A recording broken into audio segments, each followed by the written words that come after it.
আসসালামু আলাইকুম, hi friends, welcome back to my channel Foodbuzz. আমি এফেলিজা চলে এসেছি নতুন একটা রেসিপি নিয়ে। আজকের recipe chicken chop, chicken patties আর burger patties recipe. Chicken chop আর প্যাটিস রেসিপিটি সাধারণ উপকরণ দিয়ে অসাধারণ একটি রান্না।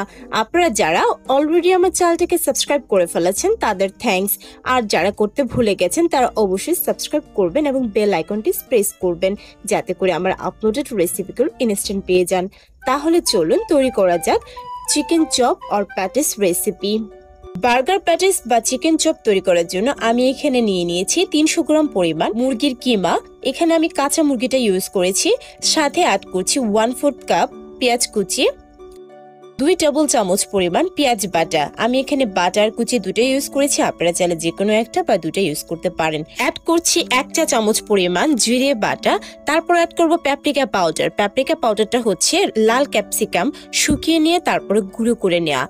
আপনারা চাইলে এটা বাজার থেকে কিনে আনতে পারেন, যে কোনো সুপার স্টোরে পেয়ে যাবেন। আর যদি না পেয়ে থাকেন তাহলে অ্যাভয়েড করতে পারেন। অ্যাড করেছি 2 চা চামচ পরিমাণ আদা ও রসুন বাটা। তারপর অ্যাড করছি অরেগানো 1 চা চামচ পরিমাণ। অরেগানোটা হচ্ছে এক ধরনের হার্বস যেটা ফ্লেভারের জন্য ইউজ করা হয়। আপনারা এটা সুপার স্টলে পেয়ে যাবেন। অ্যাড করছি স্বাদ মতো লবণ, কাঁচামরিচ কিমা ভালো করে কুচু করা কাঁচামরিচ, ধনেপাতা কুচি। ধনেপাতা কুচির এখানে আমরা পার্সলে পাতাও ইউজ করতে পারি। সকল উপকরণ ভালো করে মিক্স করে নেব। এখন অ্যাড করব 2 চা চামচ পরিমাণ কর্নফ্লাওয়ার। কর্নফ্লাওয়ার না থাকলে আমরা অ্যাড করতে পারি ময়দা বা আটা। সকল উপকরণ ভালো করে মিক্স করার পর আমরা এখন হাতে সাধারণ তেল মেখে নেব। তারপর প্রস্তুতকৃত ব্যাটার থেকে অল্প অংশ নিয়ে আস্তে আস্তে করে গুল করে ট্যাপটা আকার দিয়ে নেব। সাধারণত আমরা যেরকম চপ করি, এটা বড় বা ছোট হতে পারে। আলতো হাতে ভালো করে চপের আকৃতি দিয়ে আমরা একটা প্লেটের উপর রেখে দেব। এভাবে সবগুলো প্যাটিস বা চপ তৈরি করে নেব। আপনারা অলরেডি দেখেছেন আমি সবগুলো মশলাই বাটা ইউজ করেছি। বাটা করলে কি হয়, খাবারটা অনেক বেশি টেস্টি হয়। সাথে করে যখন আমরা এরকম চ্যাপটা বা গোল শেপ দিব তাহলে সহজে শেপগুলো চলে আসবে। একইভাবে বা আকৃতিতে আমরা সবগুলো প্যাটিস একসাথে করে নেব। সবগুলো প্যাটিস তৈরি করার পর এখন ভাজার জন্য একদম রেডি। একটা কড়াইতে আমরা 2 থেকে 3 টেবিল চামচ পরিমাণ সয়াবিন তেল বা অলিভ অয়েল অ্যাড করব। আমরা এখানে শ্যালো ফ্রাই করছি, তাই আমরা বেশি তেল ইউজ করব না। তেল গরম হয়ে আসলে এক এক করে তৈরিকৃত চিকেন প্যাটিস বা চপগুলোকে তেলে দিয়ে দিব। যেহেতু আমরা শ্যালো ফ্রাই করছি তাই অল্প তাপে রান্নাটা করতে হবে। অল্প তাপে আস্তে আস্তে করে সব পেটিগুলোকে আমরা ভেজে নিব।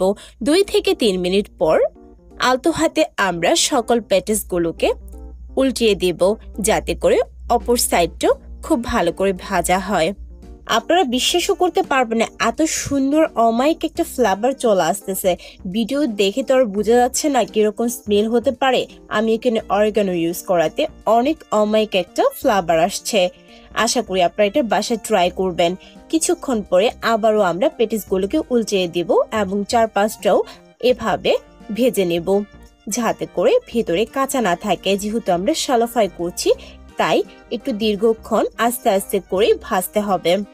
যখন পেটিসগুলো ভালো বা গোল্ডেন কালার চলে আসবে তখন আমরা এগুলোকে তুলে নেব একটা কিচেন টাওয়েলে যাতে করে এক্সট্রা তেলগুলোকে শুষে নেয়। এই পেটিসগুলোকে আমরা ব্যবহার করতে পারি বার্গার কিংবা এমনিতেও খেতে পারি চপ বা কাটলেট আকারে। আমরা এখানে এটা সার্ভ করেছি বাসায় বানানো হোমমেড টমেটো কেচাপের সাথে। আমি টমেটো কেচাপের লিঙ্কটা দিয়ে দিব, আপনারা চাইলে দেখে নিতে পারেন।